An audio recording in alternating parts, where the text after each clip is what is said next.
Hello and good afternoon, and welcome to Noonday Meditation and Contemplative Prayer Power Hour, where we gather together every day to create this sanctuary, a refuge, if you will, from all the drama and the darkness in our lives as we move through this pandemic and everything that's coming along with it. And today I'm excited about having my guest, David Medina, who was scheduled for yesterday, but he's in Mexico right now and he had some power problems getting online. So we're going to be able to have him today because he's right there. And we're going to talk about, we're going to continue the conversation around sacrifice and where it's leading us. And we talked yesterday a little bit about sacrifice from the standpoint of all we've had to sacrifice during COVID-19 and what we've learned about ourselves. And was a pretty powerful conversation yesterday. So I'm looking forward to today, to this conversation with David as he shares his personal story about some sacrifices he made when his mother became ill. And again, before we go on to that, let's thank you very much. Welcome. You were giving me. He had the power go out, and he's got. Oh, you guys should talk. You go. Welcome. I'm glad you're here. Welcome, because David is creating a foundation for kids as well. He's creating something for kind of what you're doing. So, and you're both Mankind Project brothers. So it'd be good for you to get to know each other. So I'm glad you're here, and I'm glad to listen to what David has to say. And I think you could be inspirations for each other. So that's very, very exciting. And again, just like Welcome did. If you join us, please put your name, say hello in the chat so I know you're here. Otherwise, I just see a number on the screen, and I so much enjoy knowing you're here to love and support me. So, and David. So please join in and just let us know you're here. So David, I'm going to let you share your story around what you've learned about sacrifice. Yeah, sure. First of all, thank you so much for having me on your platform. This is awesome. It's very, very good to be here. Definitely had the power out yesterday, so that's a challenge here sometimes, but all good. It was all meant to be. Yeah, so sacrifice, that was an interesting question. Like where has sacrifice led me? And when I thought about this question, the immediate sort of thing that comes up with that word is, what am I giving up? Right? That's always like the immediate thought. And my story started maybe a couple of years ago when my mom was diagnosed with dementia. And I had the choice to move back home and take care of her. And there was some resistance around that. Like, I didn't want to give up, my life and how it was going. And I didn't want to sort of disrupt anything. And at the same time, obviously, it's my mom, so I had to be there and was constantly trying to figure out how to do it while not making the sacrifice of moving home. And pause you one moment, Mike, to say hello to others who are joining us. Let's just say hello quickly to Michael Manley. And so glad you could join us today. And we're going to go back now to David's story about his decision to move home and take care of his mother after she became ill. Yeah. Hey, Michael. So I realized and recognized that I needed to be home, and there was something there to be gained from making that sacrifice. And I moved home, and not knowing exactly what was going to transpire, what was going to unfold in making that sacrifice. I did it anyway out of love, and obviously. And from that point, after moving back home and like being with my mom, what I started to recognize was there were so many lessons that I was beginning to learn and unfold with her. There was a power to getting to know her in a different way. There were moments of healing my relationship with her, and there were two really big, important things that happened during that time. The first one was I really got in touch with my expression. I was always a kid who was known as the quiet kid, the shy kid, didn't talk much. And being home with my mom and taking care of her, I was her advocate. Like I really had no choice but to express myself and advocate for her against, the healthcare system, against courts and judges, and her homemade, and then eventually the nursing home.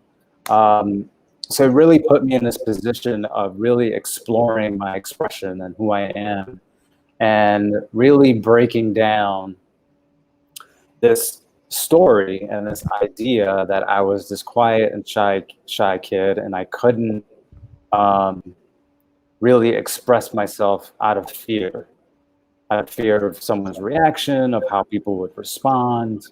So that was a big piece of growth for me that I didn't see, at the beginning of making that sacrifice. The other piece for me was following spirit, like really being guided by my heart. And my mom taught me that. And I'm getting emotional now because today is actually 7 months since she passed to the day. And my mom was a very spiritual person, and she really taught me how to be present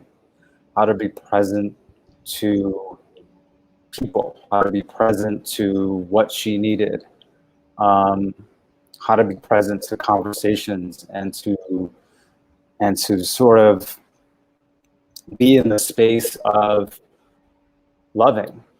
being a loving presence. And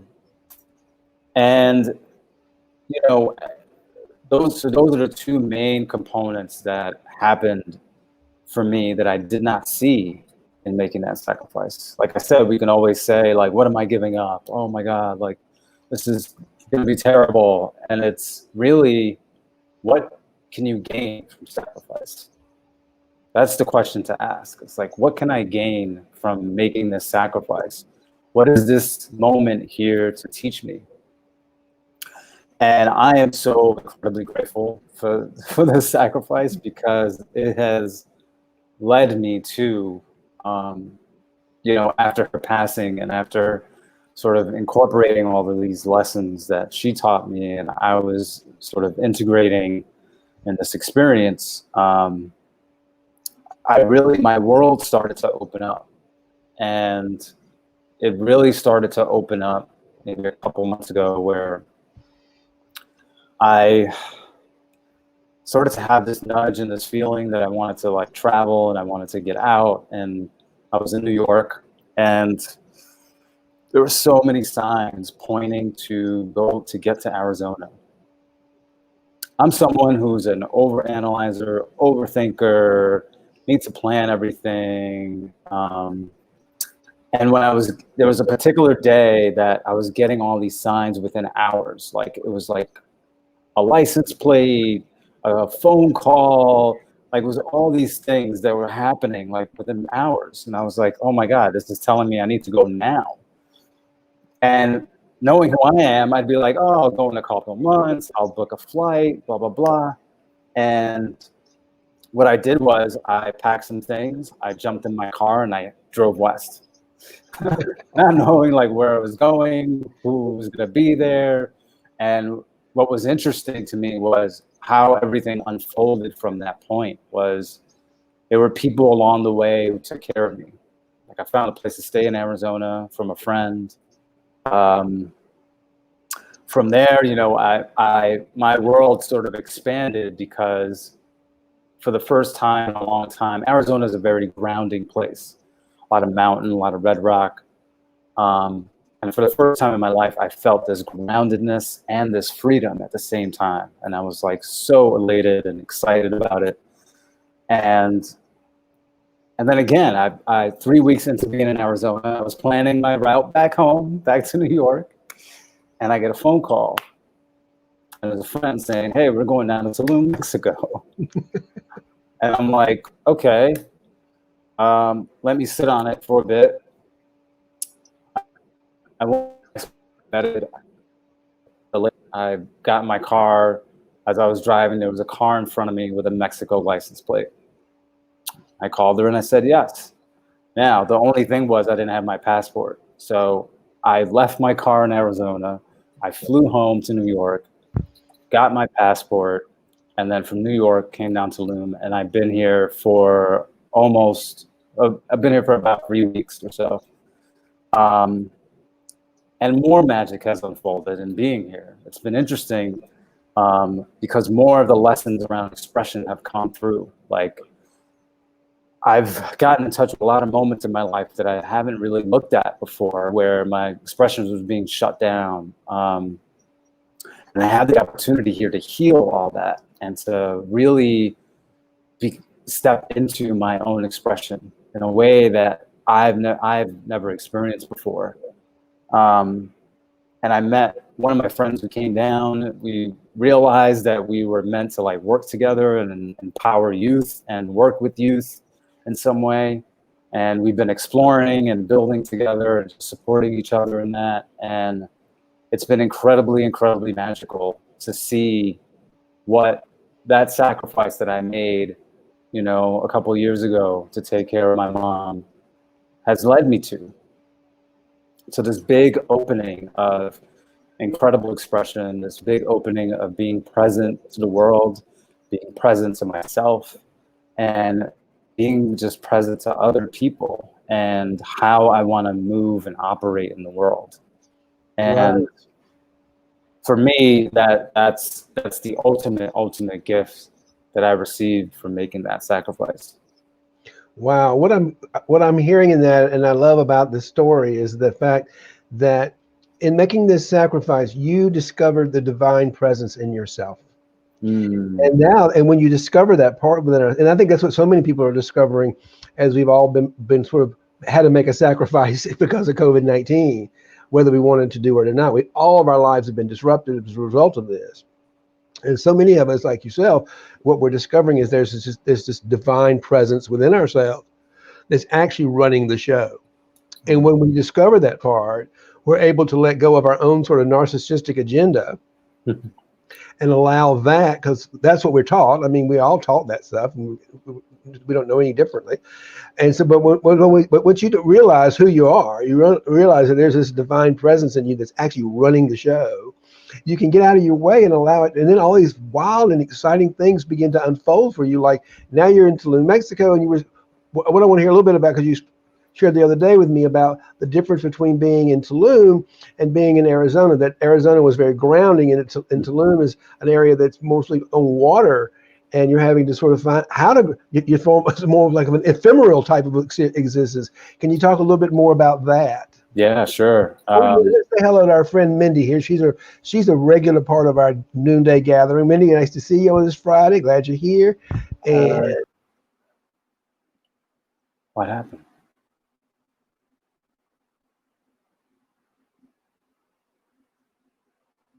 Are you there, Martin? There you are. yeah, I don't know what happens. Sometimes technology just throws me out of the room, Hey, that's how it happens. So powerful, Martin. Yeah, so Tulum.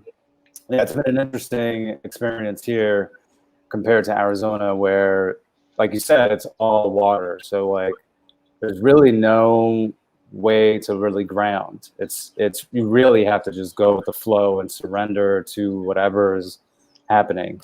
But what's been interesting, here's another thing that I learned was, and a friend of mine pointed this out, I kept telling myself, I can't get grounded. I can't get grounded. And what I recognized was I am grounded already. Like, I just keep telling myself the story that I'm not, and believing what other people are saying. And it's, although Tulum has that energy, that type of energy, that manifestation energy, things move quickly, and you really have to surrender and be mindful. And I've had the experience of the over analytical and over analyzing come in. I'm also recognizing that I am within myself. I am grounded. I am clear of who I am. So it's been an interesting experience to be here. And at the same time, just incredibly magical. And after this, I'm going back to Arizona to get to get that real groundedness again. But it's been an interesting and sort of magical time here for sure. Wonderful, wonderful. And tell us, and you were saying you kind of touched on the fact that you met a friend and you're doing some things for where you want to sacrifice. You learn so much about sacrifice. You want to sacrifice your time and your life in some ways to helping young people. Yeah, so it's a friend of mine. We're part of a subconscious mind training course that we're about to complete, and we ended up talking. And she actually came down to Tulum, and in spending time together, we realized that our missions were pretty aligned in helping youth, and we just started to build like over a few days. We started to just sort of collaborate and build and talk about types of things that we wanted to do. And although we're still exploring that, nothing is solid. I think my mission is to empower youth to speak their truth and be in their expression of who they are. I think it's such a monumental time now with mental health, with suicide. It's such a pivotal time now to be a support and a guide for youth right now. I think it's totally needed. I think, it's some crazy statistic like from 2012. In 2012, I think there was like 40 something percent of teenagers had access to smartphones. And now it's in 6 years, it was like now to like 95%. So like they're constantly on the phones and that has an impact. So I think my mission is to sort of be a support and a guide to help them get in touch with their feelings, get in touch with their expression, and just be able to be who they are in the world and have that be okay, and have them empower other youth too. Like that's part of it. Yeah, that's a great. I love that you tied in the smartphone, because with Facebook and so much social media, there's two worlds. There's the need to fit in and belong. So the young people, they they don't feel good about who they are actually, like we talked about before. They don't know that part of themselves. So they have to. But they see what they see on Facebook is who seems to fit in and who seems to belong, who seems to be have the most likes, the most popular. So they have it. We all do, not just kids, but it's more. It can be more damaging, I guess, to kids in a way than adults, because we create this false identity. We create this sense of who we need to be in order to be liked and to fit in. And then if people don't like that person which we created, which is not even who we are anyway, that could be devastating, because we think we're creating somebody that somebody's going to like. Right. What I think I'm hearing you want to do is to say, social media is a reality. It's going to be around for a long time. How do we help kids realize who they are is more important? Their authentic self is more important than some fabrication. And how do they express that on the internet to inspire others to express that on the internet? Is what I'm hearing, and kind of how I'm playing with the story a little bit. Yeah. No, that's right. And it's more of, like you said, it's taking them to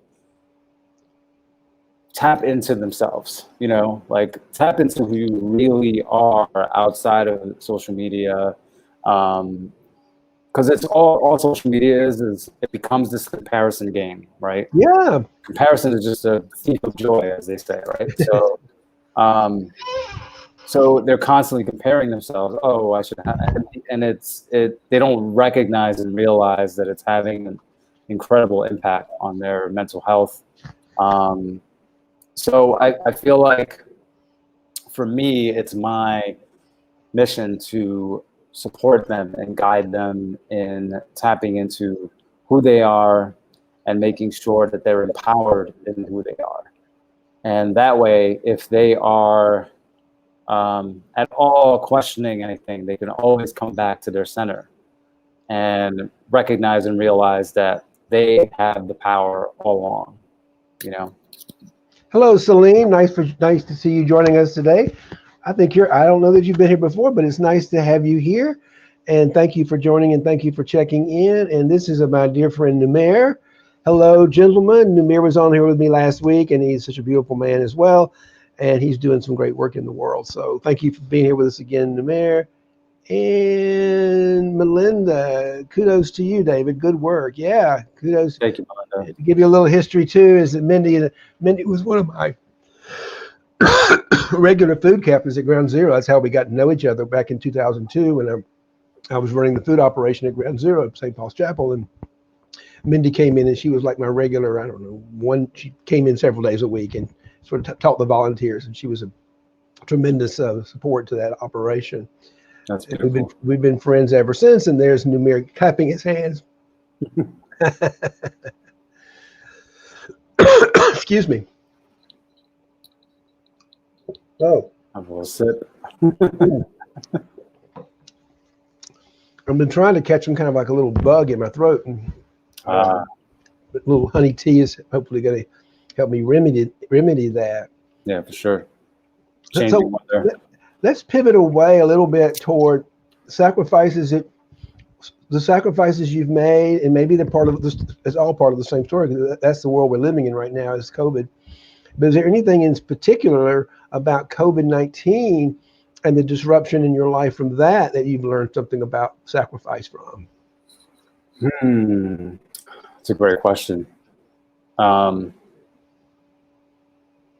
think naturally, I think everyone has experienced this. I can imagine is the slowdown. I'm based in New York, so like we're constantly there's this energy of go, the rat race, constantly having to do things. And I think the time of the shutdown and the time of the pandemic was a beautiful time for me to just sit with myself and really start to understand who I am really. And part of that experience too was my mom passed during that time. So again, it was an interesting time because there were a lot of people passing away right doing that beginning time, and everything seemed so effortless in preparing, doing the preparations for my mom, and just everything seemed to flow. And I think part of that is because I was able to slow things down. I was able to accept what is. Like there was no sort of churning as to, what is it that I needed to be doing? This shouldn't be this way. There was none of that. It was all like just allowing it to be. Like it was a gift, honestly, like in a lot of ways, to have that time to slow down. So I think during the pandemic, I just learned more and more to slow down and just listen and sit in the quiet. And I found like for me, that's an incredible like superpower. Just sit in the quiet for me. Like that's where I get all my answers. Well, I'm glad you said that because that's the whole idea of contemplative prayer and meditation is to stop what we're doing from the material world, from all that chaos going on out there, get still, quiet, and surrender all these thoughts and all this activity in our head, and get still and listen to that deeper presence within us. And because we start maybe in the early days, we start maybe with a practice, and then but what happens is, and what you're sharing with us, and which is so beautiful, is that it becomes your way of living. Yeah, it becomes the way we live, and it's just a much more exciting way to live through the world when we realize we're not gonna life is not gonna happen any faster than life wants to happen through us. But we New Yorkers, I'm guilty of it too. We're always trying to manipulate the world to get our way. And that's a painful way to live. And so what I'm hearing, and both of us have done this, and some have too, is that because of COVID-19, we've been told, no, you're gonna live life on life's terms, and you're gonna live at this speed. And it kind of gave us permission to get off that grind, if you will, and just be still and listen. And I would say, and I know you too, I won't put words in your mouth, but I'll say for me, I'm living a much more exciting life by being present to what is and quit trying to speed things up. Yes, absolutely. Um, there's a beauty in like not forcing anything. There's a beauty in watching the sort of the unfolding of things. I think that's what I've learned too, is there's a natural unfolding that happens if you just allow it to, and you just have to have trust and faith in that first step, and not knowing what the next ones will be. Like, just have trust and faith. And when we start to manipulate and strategize and think about and plan, there's an element of being behind the conversation with spirit. Like, you're just sort of waiting for something to materialize before you even take that step. And that's not how it works. It's more a flow, and it's more like you take that step and then the next thing unfolds, and you take the step and the next thing. So I think that's spot on. Like, there's a more exciting time to live when you're just watching things unfold naturally and stay in that flow. Yeah, I think that's exactly right. That's certainly what I've learned. And for me, it's been one of the things that I've gotten so much out of is, I guess when I first started doing this, these noonday meditations, it felt a little bit like a sacrifice. Like I had to get up and get ready and be here every day.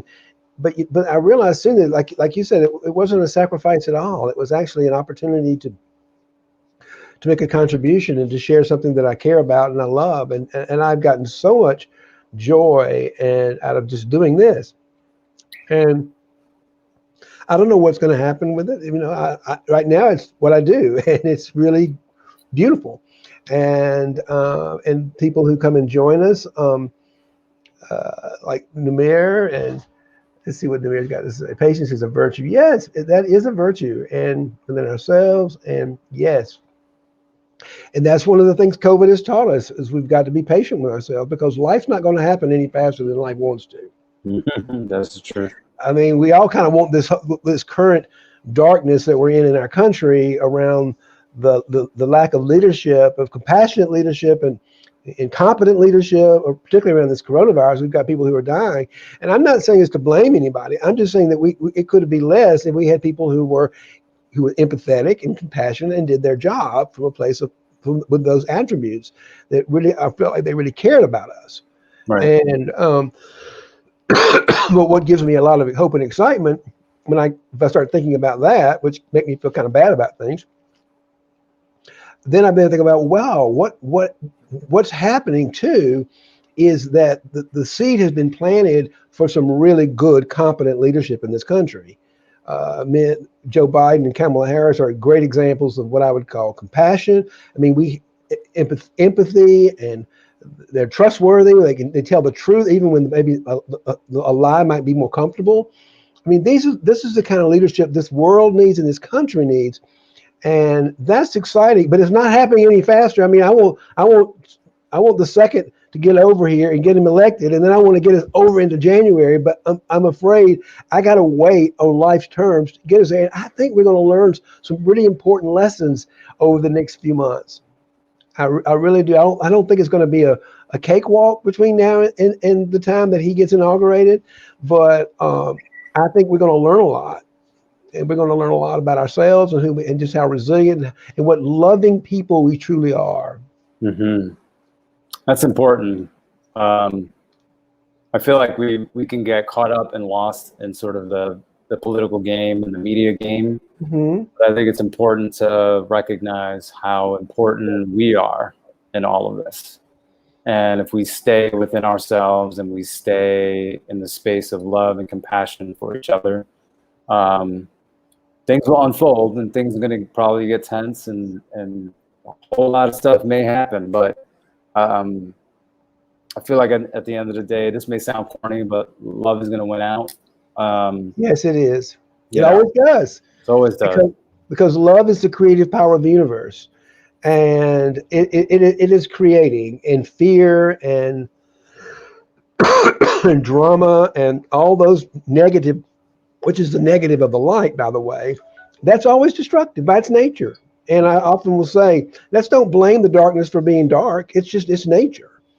Uh, but instead, let's shine a light on it and let's love it. Let's have some compassion for the darkness out there and within ourselves, because when we can accept the darkness with unconditional love, that's how we find peace. That's how we end suffering in the world. That's it. Beautifully said. Thank you. So it's half after the hour. Beautiful. And this is the time that either people really buckle up and have some fun with me, or they run away. But I'm going to encourage everybody. We're going to meditate now, and as entertaining as David and I may be,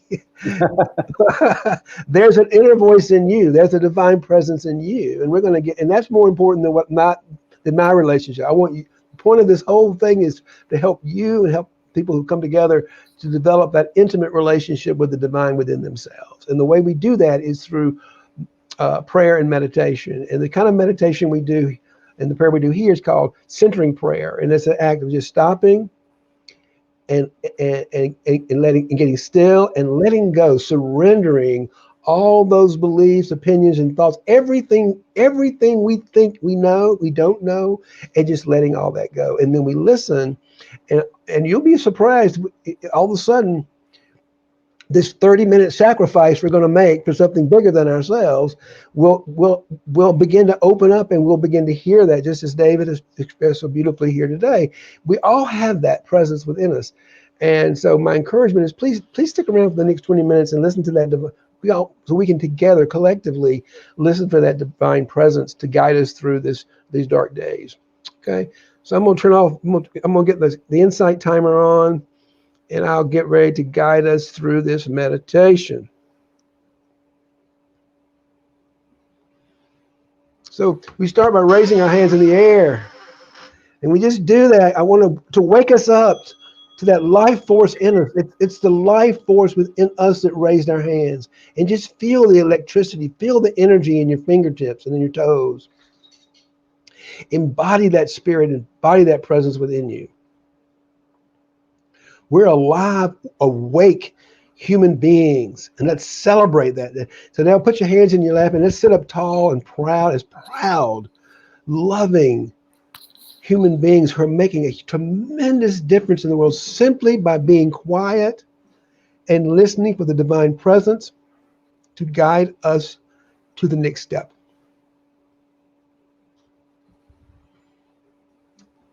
And we do that by beginning to focus on the breath, the intake and the outtake, the breath coming in, the breath going out, the rise and the fall of your rib cage, this sort of gentle, automatic life force coming in and out of you all day, all night, 24/7. And just allow yourself to surrender to that formless presence within you, the divine spark of life.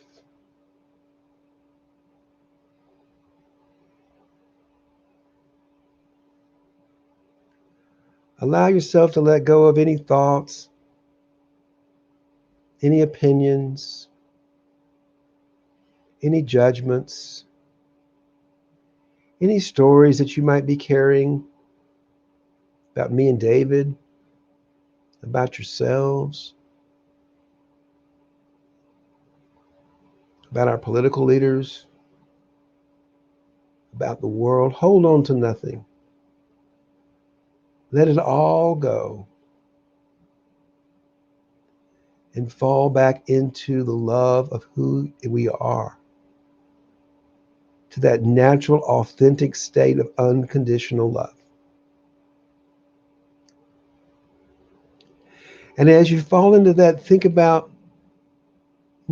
think about, feel your way down. What are you feeling right now? Allow your feelings to guide you deeper inside yourself. Maybe you're feeling a sense of joy. Maybe you're feeling a sense of shame. depression, anxiety. Don't push them away. Love them and accept them like children and welcome them to the banquet of love. Shine your light on all those things within yourself with loving acceptance for what is.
Allow the sound of the bell and the sound of my voice to wake us up from any thoughts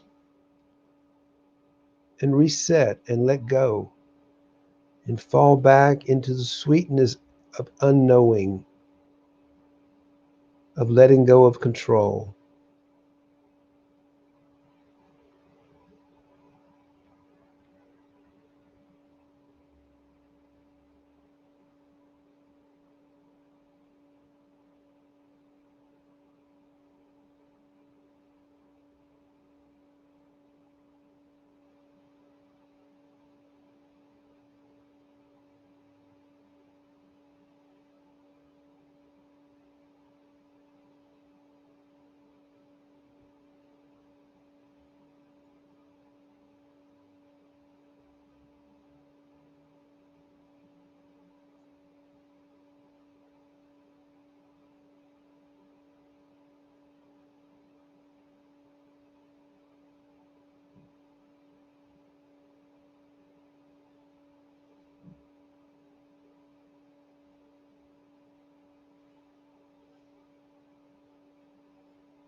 Allow the sound of the bell and the sound of my voice to wake us up from any thought trances we may have gotten ourselves lost in, as an opportunity to reset, let go, and fall back into love.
Again, one more time, allow that bell in my voice to wake us up from any thought trances. Let them go and fall back into love.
And that's the bell to bring us back into this space.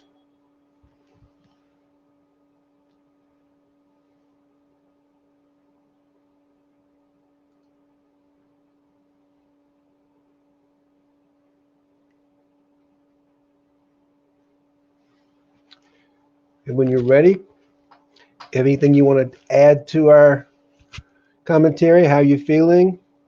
How you feeling, David? Wow. You're like Barbara Walters, man, making people cry. Wow. Yeah, just a lot of gratitude for my mom's life and what she provided. Wow, that's That's the wonderful. space I'm in. Thank you for sharing Yeah. that with us today and helping us all get to see the value in your expression of who you are today, as where sacrifice has led you to be the man you are today and to being a huge contribution to the planet, particularly right now when the world needs it so much. So thank you for that. And Thank you, Martin. you're so welcome. Thank you for joining me today. And if nothing else is to be said today, we'll just let love and prosperity prevail. I will see you all tomorrow.